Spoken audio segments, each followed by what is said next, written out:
Hey everyone!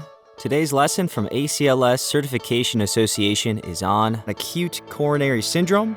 Don't forget to visit us online at aclscertification.org to certify or recertify your ACLS, PALS, BLS, or NRP 100% online. Now, let's get started.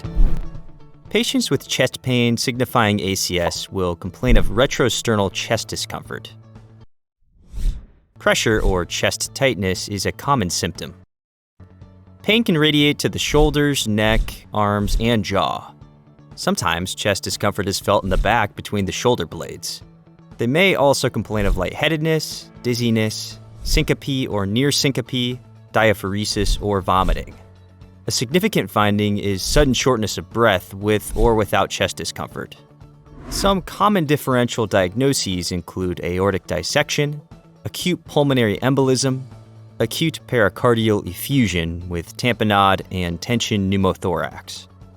The American Heart Association's STEMI chain of survival represents the actions of the responder in situations where the victim may be experiencing ACS.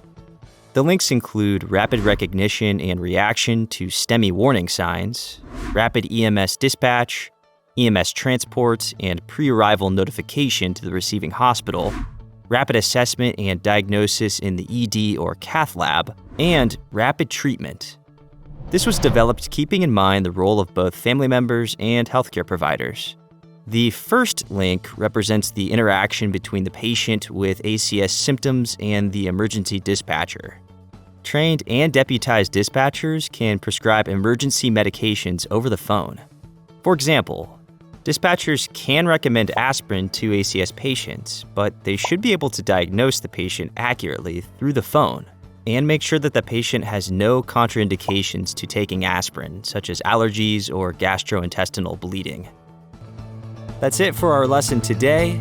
Thanks for watching, and remember to check out our website at aclscertification.org for more free content or to get certified or recertified online.